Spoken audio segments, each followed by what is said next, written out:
Okay, everybody in? All right, great. Good morning and welcome. My name is Jamie Cope, and happy Manufacturing Day to you. I'm with the WVU Industrial Extension, and in case you're not aware of who we are and what we do, the very short answer is we help manufacturers be as good as they can be through training and consulting. But really today is not about the Industrial Extension. We're here to celebrate Manufacturing Day. So hopefully you've been singing your Manufacturing Day songs and you've prepared your traditional Manufacturing Day meals.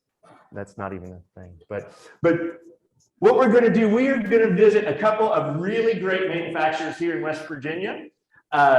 Early last week, we went to visit Kanawha Scales and Systems, did a great tour. We're going to do a live video, or we're going to post a video from that later today. It was a lot of fun, good folks, really interesting stuff going on there. And right now, we are coming to you live from Milton, West Virginia at Blanco Glass.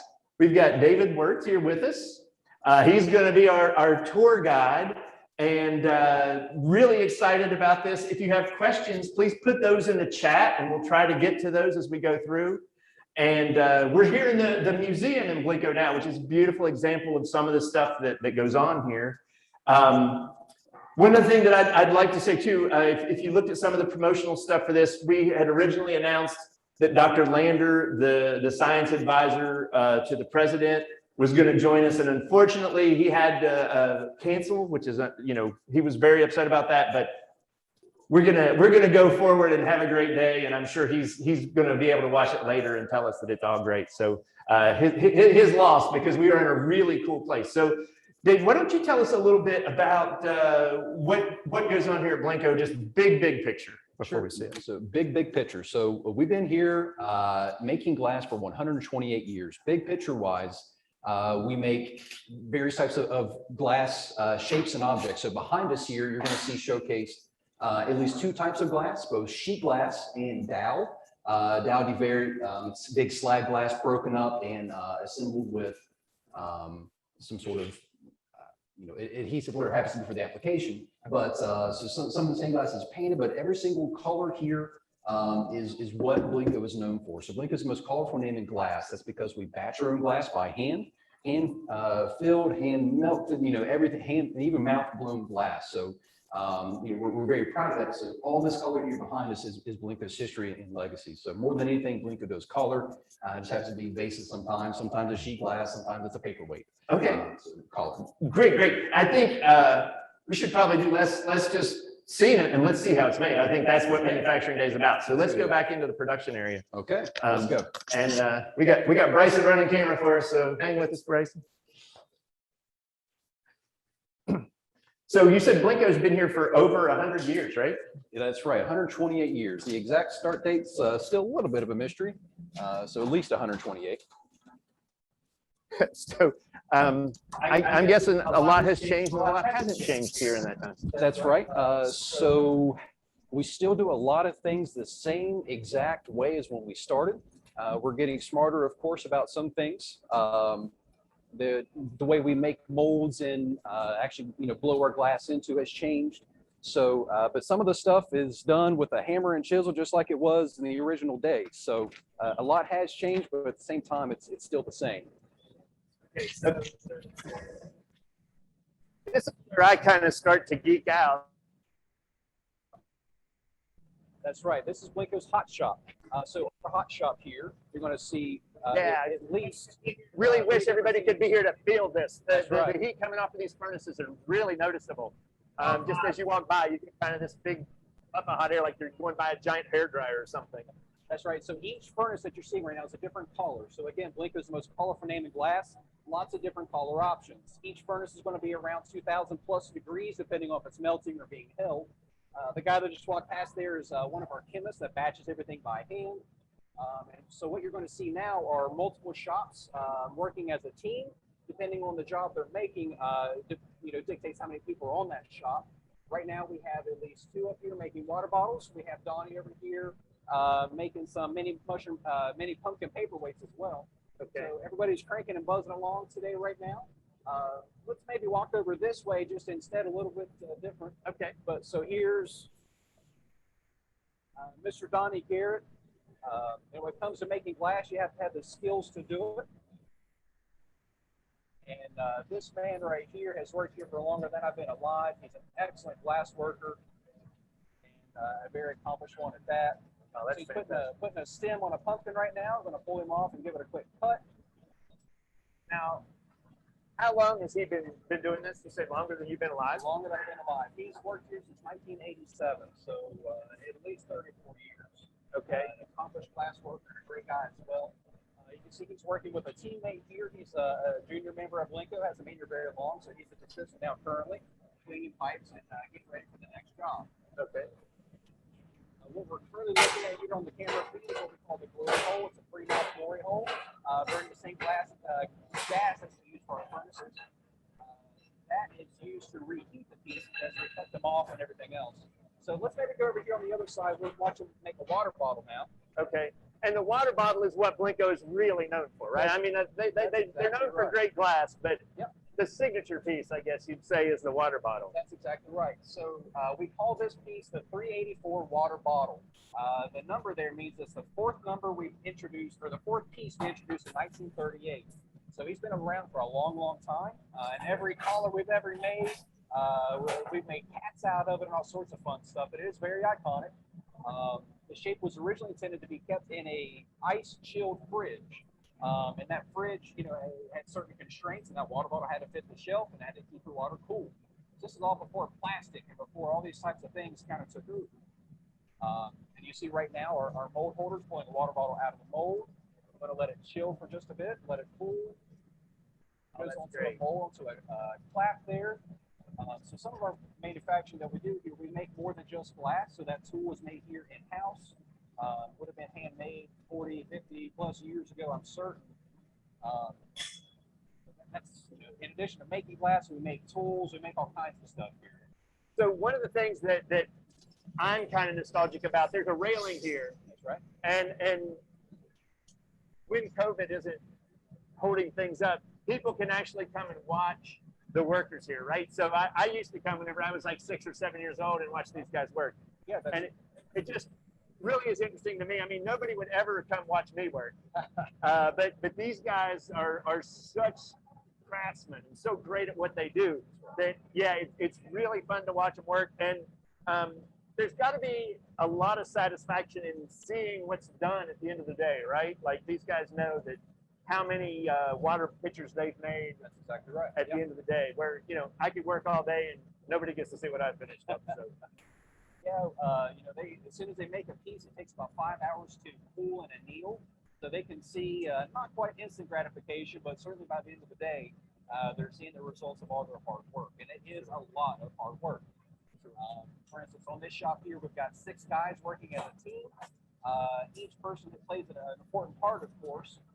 Ray, our glass blower, he's also been here longer than I've been alive. He's worked here for 40 plus years. It can take up to 8 or 10 years to learn to be a blower at all.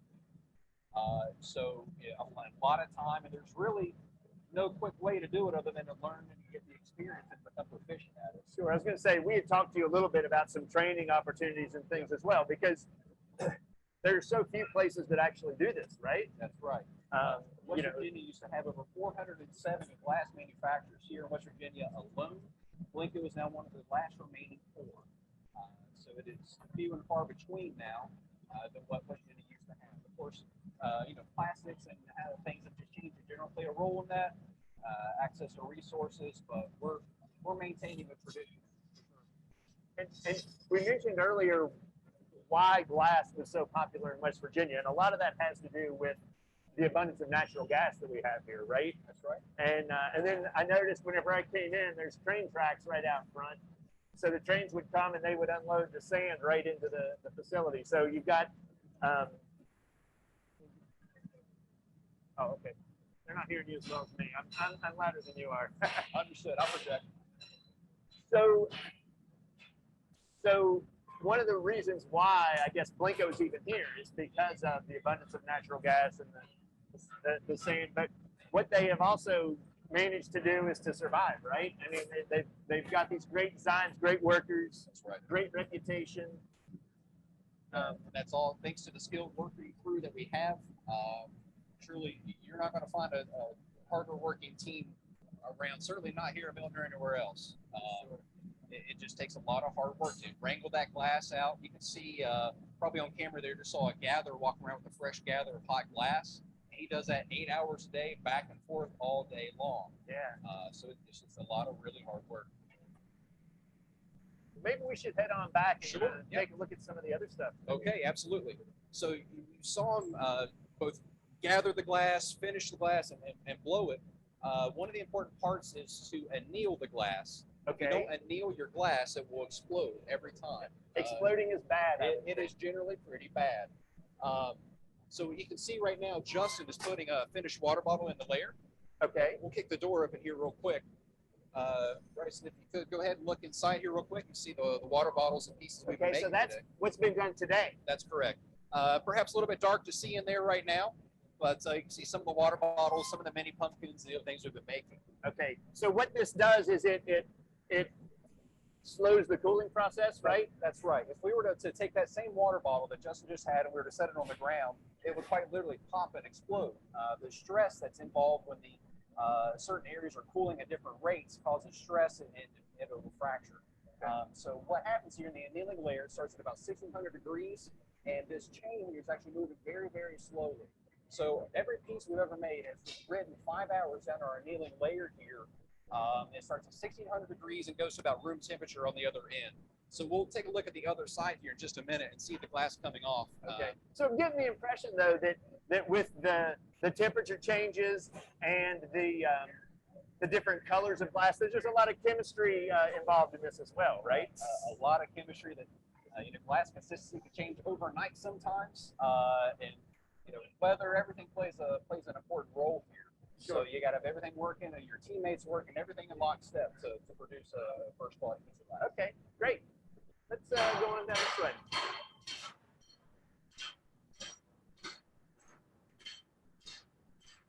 Where do you want to slide through here? Yeah, we can. Okay, great.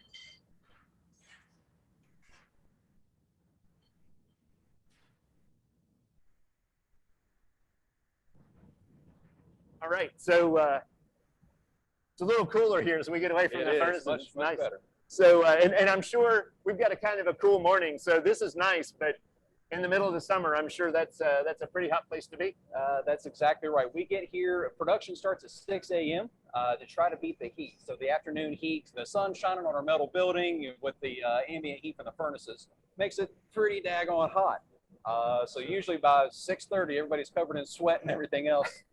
So thankfully the fall and winter season approaching, you're kind of cuddling up closer to the furnaces as winter gets closer. Sure. Yeah, so we got both. So let's take a look at what we've got here. So these are molds, right? That's right. Yep. So depending on what we're making dictates the type of mold we're going to create.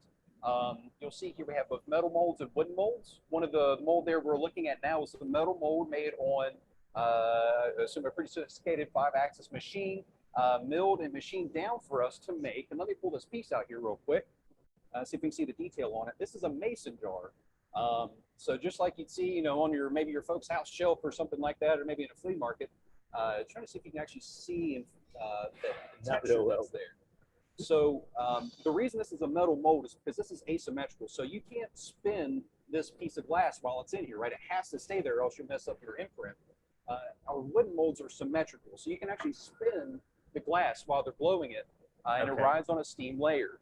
So if it's not symmetrical, you burn your wooden mold up. Now, could you blow it? Yeah, you probably could. You get 1 or 2 pieces out of it, but you have a big charred mold by the time you're done. Okay. Which is great that, you've got the traditional way that it's been done here, and then you've got one of the newer ways too. So that's right. While you've been here over 100 years, some of the technology is changing, and we actually did an energy assessment here as well, and they were looking at ways to save energy and use some technology to do that. So it's great that you're kind of keeping the vibe of the old school stuff while getting the new stuff. That's right. And this is kind of messy, but manufacturing is messy sometimes. So this is the wooden molds. That's right. And they're soaking in water so they don't burn, right? That's exactly right. That's amazing. So you can see it pulling them out here real quick. This is a mold for a 4418 block bud face. And so you can actually when you see them blowing, they were using metal molds just now, so you couldn't see it. But if we're making any other piece, you'll see big steam kind of plumes coming out. That's the water cooking out so our wood doesn't burn. So they sit here in a mold tub. A lot of these molds are pretty old. They've been here for a long time. Sometimes we have to remake them, like our West Virginia Day piece 2 years ago. We had to make the mold twice because it got burned out. So that's just how she goes sometimes. Sure, sure. Now, one of the things that I failed to mention in the beginning, and stick with us till the end, we've got something really exciting to talk about, but these molds will play a part in that and some of the new technology in mold making as well. So a little teaser there to stay with us. Great. So down this way? That's right. All right.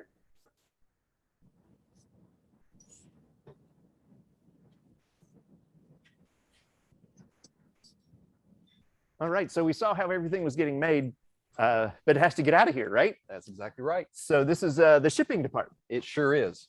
So we have a hardworking crew back here that wraps and judges quality and prepares our glass for shipment. So if we make a lot of glass, we got to ship a lot of glass. Sometimes that's individual to a customer, sometimes in giant pallets to a business. But if, we could make the best glass in the world, but if we couldn't ship it successfully, we wouldn't be in business for very long. So we treat shipping just like another production facility, and manufacturing techniques and all, including advanced foam spraying mechanisms and some ways to get Blanco up to a 99% plus successful delivery rate. So we're very proud of Which that's just amazing to me that you're shipping glass all over the world and 99% of it gets there without right. being broken. So that's something to really be proud of. And again, that's not an accident, right? We've worked with you guys a little on that as well, talking about the different ways that packaging could be done. And it's almost like, if it's not broke, don't mess with it, right? Things are going really well with that. So great stuff. And we're going to keep looking at ways to do things better, though. And I think that's the attitude that everybody here seems to have is we like the way things are done, but if there's a better way to do it, we'll do it that way. So We'll make it another 128 years. We got to do that. yeah. In our world, that's called continuous improvement, right? Get a little bit better every day. So really great stuff. Do you know if Ryan has joined us? Oh, okay. So I'll ramble here for a little bit. We got this great announcement coming up soon. We've also partnered with a guest who we hope to bring with you here real soon. But one of the things that's really great about Blanco glass is the tradition that it's here. I have been all over the country and people recognize Blanco glass. So the water pitcher, other things like that are definitely things that people recognize. But what Dave and Bryson and some other folks are bringing to it are some new designs, some new styles, some different ways of doing things. And it definitely feels like, it's not your grandmother's Blanco glass. That stuff is still there and that's great, but there's some new stuff going on too. So I really like this manufacturer that kind of sees that things evolve and isn't just stuck. I think that's one of the things that you kind of think whenever you think, oh, they've been here 100 years and they're doing stuff pretty much the same way. But I want to talk a little bit about Kanawha Scales and Systems as well. We'll be posting the link to that video on our website, which is www.wvmep.com. From there, check out events. And when you get to the events, you will see the Kanawha Scales and Systems video. It's a 13-minute video. I've lived here all my life and I hadn't seen what goes on in that building. And it was really great stuff. Had no idea what Kanawha Scales and Systems did. And that video will be up. And then will also in the events be a link to our surprise announcement that's coming up here soon. Want to thank Tracy Straub with our team and Stacy and Dave and all of the folks there at the WVU Industrial Extension. This is definitely a team effort whenever we put stuff like that together. And Dave and Bryson Cutler have been fantastic to host us and let us come here and see the behind the scenes stuff. Like I said, I came here whenever I was a kid, so it's kind of fun to get on the other side of the wall and actually get up close to this stuff that's going on. So, all right. Okay, so I want to introduce Ryan Thorne. He's a good friend of the WVU Industrial Extension and of our state. He is a representative from Senator Manchin's office, and he's going to talk to us a little bit about manufacturing and kick some things off for us. So, Ryan, great to have you. Thank you so much. Well, hey, thank you, Jamie. Good morning, everyone. Wow, what an incredible tour of Blanco. They are truly a treasure for our state. And thank you to the WVU Industrial Extension and all the partners who made today's virtual event possible. As Jamie mentioned, my name's Ryan Thorne. I'm the Economic Development Manager for U.S. Senator Joe Manchin. And on behalf of Senator Manchin, I want to thank everyone for their efforts and wish everybody a safe, productive manufacturing day. West Virginia is blessed with such a robust manufacturing base across many sectors, including automotive, aerospace, petrochemical, metals, consumer and industrial products, and so much more. In West Virginia, we pride ourselves on working hard and striving to benefit our communities, and that's what Manufacturing Day is all about, showcasing the vital importance of manufacturing to the economy and to draw attention to the many high-skilled and high-tech jobs and career opportunities that are available in manufacturing right here in the Mountain State. And Jamie, thanks to a fantastic partnership with Blenko, I believe there's a lot of kids tuning in that are anxious and eager to hear about the results of a competition. Sure. All right. Thank you, Ryan. It's always great to get to hang out with you, and even if it's virtually, we enjoy that. So thanks so much, and thanks to Senator Manchin for all that he does, and thanks for him letting us borrow you for a little while. So what we're going to do now is something I'm very jealous. I want to be a part of this, but it's only open to students in West Virginia. If you are a student in West Virginia, you will get to do what I have wanted to do for a long time, which is design a piece of Blanco glass.